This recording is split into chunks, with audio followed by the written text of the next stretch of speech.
الحمدللہ والصلاة والسلام علی رسول اللہ وعلی آلہ وصحبہ ومن والہ۔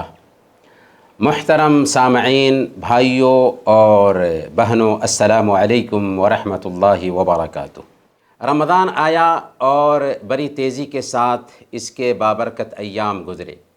اللہ تعالیٰ نے کہا تھا ایام معدودات، گنتی کے چند دن ہیں، اور واقعی اب گنتی پوری ہونے کو ہے۔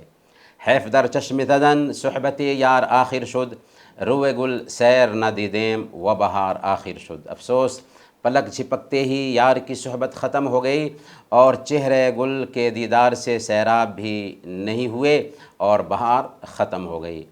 الہی، ہم تجھ سے دعا کرتے ہیں کہ ہم نے جو ٹوٹی پھوٹی نیکیاں کی ہیں تو انہیں قبول کر لے، اور جو دن باقی رہ گئے ہیں، بلکہ چند لمحات جو باقی رہ گئے ہیں، ان میں مزید نیکیوں کی توفیق عطا فرما۔ البتہ جن لوگوں نے کوتاہی کی ہے ان کے لیے واقعی محرومی کی بات ہے، لیکن وہ بھی یہ نہ سوچیں کہ موقع جاتا رہا۔ صبح کا بھولا ہوا اگر شام گھر لوٹ کر آ جائے تو اسے بھولا ہوا نہیں کہتے۔ ہم بہت ہی کریم رب سے معاملہ کرتے ہیں، اور صحیح بخاری کی روایت ہے، اللہ کے نبی صلی اللہ علیہ وسلم بیان فرماتے ہیں، انما الاعمال بالخواتیم، اعمال کا دار و مدار خاتمہ پر ہوتا ہے، لہذا اس مبارک مہینہ کو خیر و خوبی اور نیکیوں پر الوداع کریں، چستی اور نشاط کے ساتھ اس ماہ مبارک کو رخصت کریں۔ پیارے بھائیوں، آج ہماری گفتگو کا ٹاپک ہے رمضان اور کچھ اعمال۔ شروع رمضان سے ہی رمضان کے اعمال آپ جانتے آ رہے ہیں، اس لیے رمضان ختم ہونے سے پہلے ہمیں وہ سارے اعمال کرنے چاہیے جو رمضان کے اعمال کہلاتے ہیں، لیکن خاص طور پر 5 کاموں کو دھیان میں رکھیں اور انہیں برتنے کا اہتمام کریں۔ سب سے پہلے نمبر پر قیام اللیل کا اہتمام کریں، اور امام کے ساتھ نماز سے فارغ ہوں۔ آپ کو پوری رات قیام کا ثواب ملے گا، اگرچہ تراویح کی نماز صرف امام کے ساتھ مکمل اس سے فارغ ہوئے پوری رات قیام کا ثواب ملے گا۔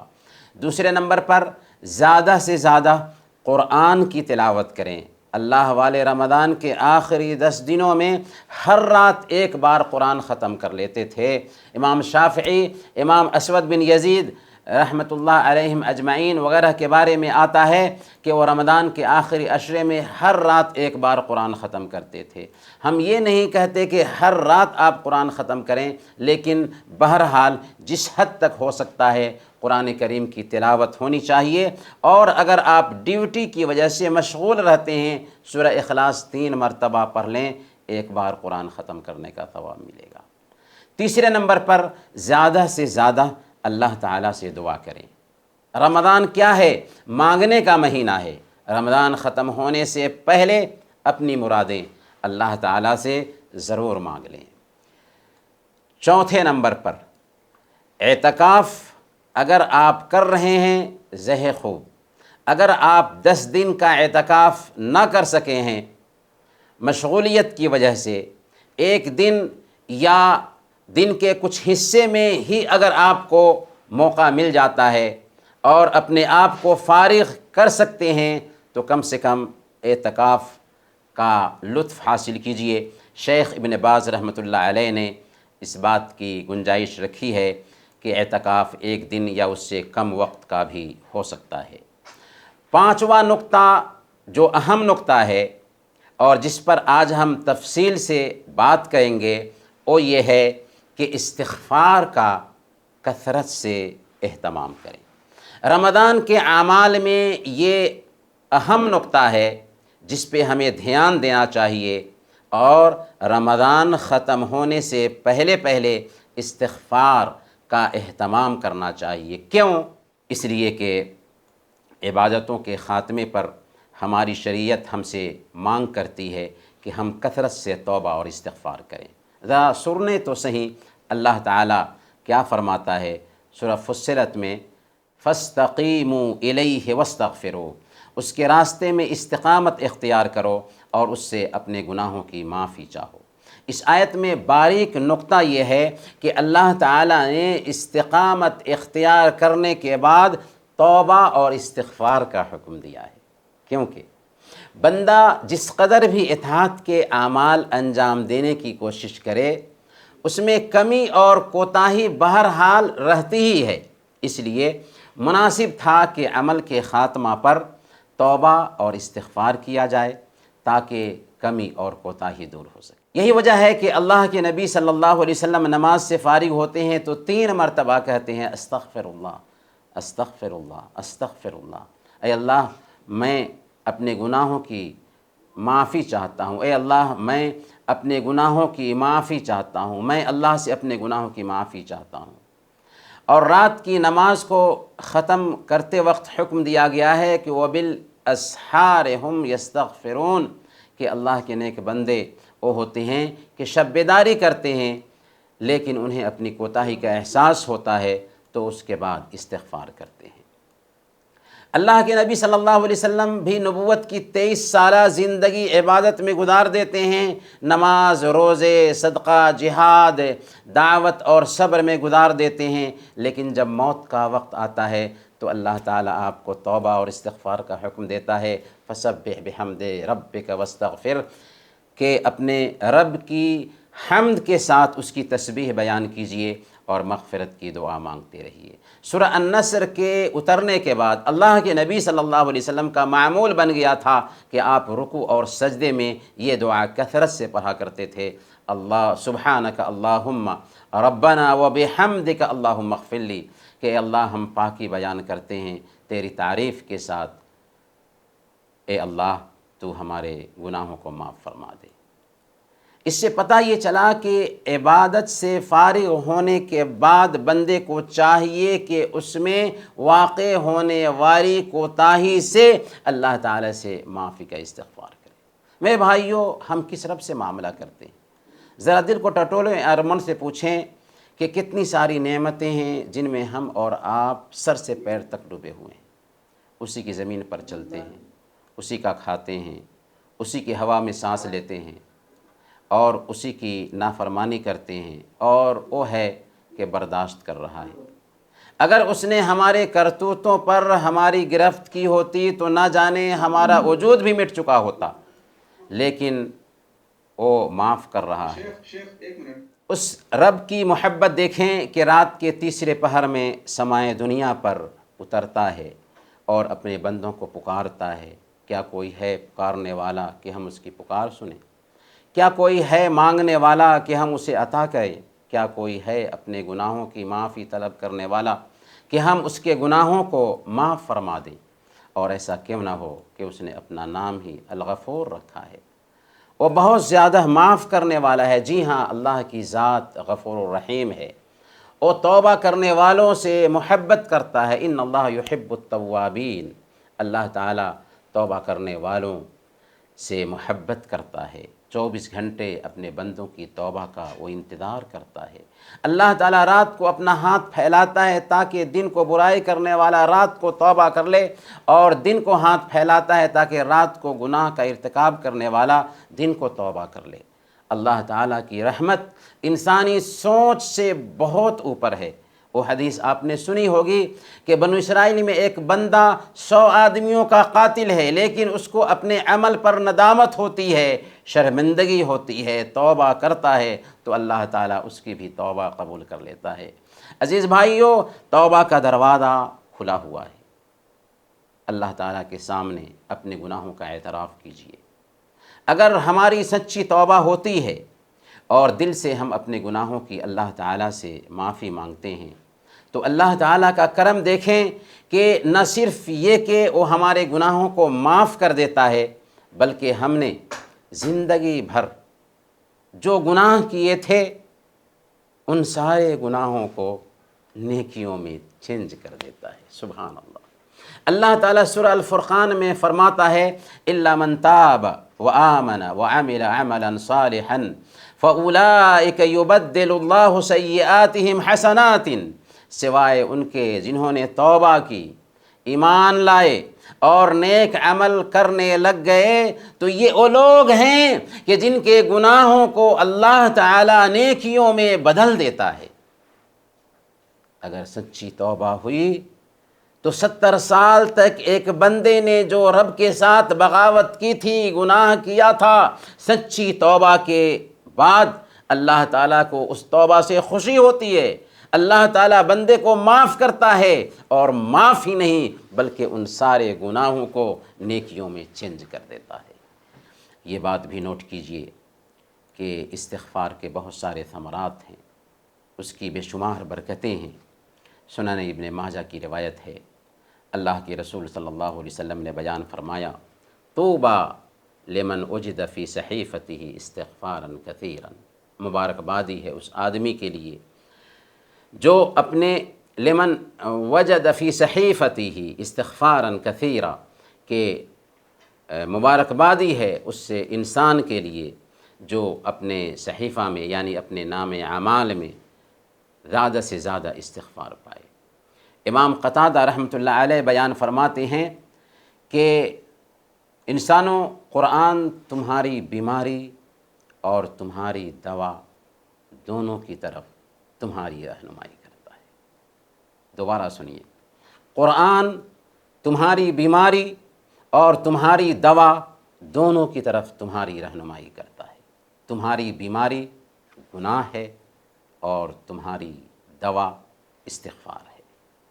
محترم بھائیوں اور بہنوں، دیر کس بات کی، رمضان کے خاتمہ کا یہی پیغام ہے کہ ہم زیادہ سے زیادہ توبہ اور استغفار کریں، اپنے رب سے سچے دل سے اپنے گناہوں کی معافی چاہیں، روئیں، گر گرائیں، ندامت کے آنسو بہائیں، اور توبہ کی قبولیت کے لیے علماء نے شرطیں بھی رکھی ہیں۔ پہلے نمبر پر جو گناہ ہم کر رہے ہیں یا جو گناہ ہم نے کی ہے اسے بالکلیہ ترک کر دیں۔ دوسرے نمبر پر آئندہ اسے نہ کرنے کا پختہ ارادہ رکھتے ہوں، اور تیسرے نمبر پر اس عمل پر نادم اور شرمندہ ہوں کہ میں نے بہت برا کیا، اور چوتھے نمبر پر اگر اس گناہ کا تعلق بندوں کے حق سے ہے تو اس کی ادائیگی کر دیں۔ اگر غیبت کی ہے، چغلی کھائی ہے تو اس سے معافی مانگ لیں۔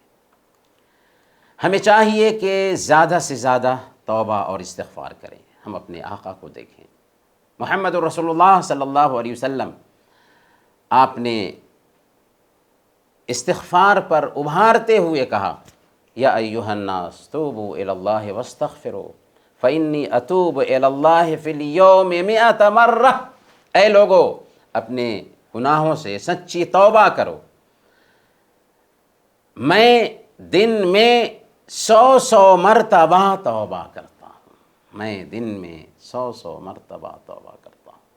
ہمارے نبی جن کے اگلے پچھلے سارے گناہ معاف کر دیے گئے ہیں، اللہ رب العالمین نے ان کے سارے اگلے پچھلے گناہوں کو معاف کر دیا تھا، لیکن اس کے باوجود آپ دن میں 100 مرتبہ توبہ اور استغفار کریں، تو ہمیں کس قدر استغفار کرنا چاہیے، جبکہ ہم تو سر سے پیر تک گناہوں میں ڈوبے ہوئے ہیں۔ محترم بھائیوں، آپ پوچھ سکتے ہیں کہ استغفار کیسے کریں، کب کریں؟ توبہ استغفار کے لیے یاد رکھیں کہ کوئی خاص وقت نہیں ہے اور نہ ہی اس کے لیے تعداد متعین ہے، جس قدر آپ چاہیں استغفار کریں، توبہ کریں۔ آپ کہہ سکتے ہیں استغفر اللہ استغفر اللہ استغفر اللہ رب اغفر لی رب اغفر لی رب اغفر لی۔ ہاں، ایک سید الاستغفار ہے، استغفار کا سردار۔ یہ دعا آپ کو دعا کی کتاب میں مل جائے گی۔ اس دعا کی اہمیت پیارے نبی صلی اللہ علیہ وسلم نے بیان فرمائی کہ جس بندے نے شام میں یہ کلمات سچے دل سے کہے اور صبح تک فوت ہو گیا، صبح تک اس کی وفات ہو گئی، وہ جنت میں جائے گا، اور صبح میں سچے دل سے کہے اور شام تک اس کی وفات ہو گئی، وہ جنت میں جائے گا۔ اس لیے سید الاستغفار کا اہتمام کرنا چاہیے ہمیشہ، صبح اور شام، اور اس دعا کو یاد بھی کر لینا چاہیے۔ میرے بھائیوں، خاص کر ان راتوں میں جس کے لیے میری یہ تمہید تھی کہ اللہ کے نبی صلی اللہ علیہ وسلم نے جو دعا سکھائی ہے، اللہم انک عفو تحب العفو فاعف عنی، اے اللہ تو معاف کرنے والا ہے، معافی کو پسند کرتا ہے، ہمارے گناہوں کو معاف فرما دے۔ اللہم انک عفو، کریم کا اضافہ صحیح نہیں ہے، صرف کہیں گے اللہم انک عفو تحب العفو فاعف عنی۔ گویا کہ اس آخری عشرے کا پیغام یہ ہے کہ زیادہ سے زیادہ ہم استغفار کریں، اپنے گناہوں کی معافی کا اللہ تعالیٰ سے سوال کریں۔ بس ایک واقعہ پہ میں اپنی بات ختم کروں گا۔ شیخ عبد الرزاق البدر حفظہ اللہ، جو مدینہ یونیورسٹی کے پروفیسر رہ چکے ہیں، وہ بیان کرتے ہیں کہ رمضان کی آخری 10 راتوں میں سے ایک رات تھی، میں باہر نکلا تو دیکھا کہ چند نوجوان ہیں جو گانے سن رہے ہیں اور مٹر گشتی کر رہے ہیں۔ میں ان کے پاس سے پہنچا اور ان سے کہا کہ نوجوانوں، تم اللہ رب العالمین کی غیرت کو چیلنج دے رہے ہو، جبکہ عظمت والی راتوں سے ہم سب گزر رہے ہیں۔ میں ایک دعا تمہیں سکھاتا ہوں، اس کا بار بار ورد کرو۔ اور شیخ کہتے ہیں کہ میں نے انہیں یہی دعا سکھائی، اللہم انک عفو تحب العفو فاعف عنی، اے اللہ تو معاف کرنے والا ہے، معافی کو پسند کرتا ہے، مجھے معاف کر دے۔ شیخ کہتے ہیں کہ ہم نے انہیں دعا سکھائی اور وہ چلتے بنے۔ بہت دنوں کے بعد ایک مرتبہ کسی پروگرام میں ایک دیندار اور بارش نوجوان آتا ہے، ملتا ہے اور کہتا ہے کہ شیخ آپ مجھے نہیں پہچانیں گے، لیکن میں وہی نوجوان ہوں جسے آپ نے رمضان کی طاق رات میں یہ دعا سکھائی تھی، اللہم انک عفو تحب العفو فاعف عنی۔ الحمدللہ، اس دعا کی برکت سے اللہ تعالیٰ نے مجھے سدھار دیا۔ الحمدللہ، اس دعا کی برکت سے اللہ تعالیٰ نے مجھے سدھار دیا اور اب میں نیکی کے راستے پہ چل رہا ہوں۔ لہذا ہم بھی زیادہ سے زیادہ اس دعا کا اہتمام کریں، استغفار کریں، اپنے گناہوں کی اللہ تعالیٰ سے معافی چاہیں اور رمضان کو خیر و خوبی سے رخصت کریں۔ اپنے بچوں کو بھی تاکید کریں کہ ان لمحات سے زیادہ فائدہ اٹھائیں۔ اللہ تعالیٰ سے دعا ہے کہ اللہ تعالیٰ ہم سب کو ان لمحات سے فائدہ اٹھانے کی توفیق عطا فرمائے۔ آمین۔ وصلی اللہ علی نبینا محمد وعلی آلہ وصحبہ اجمعین۔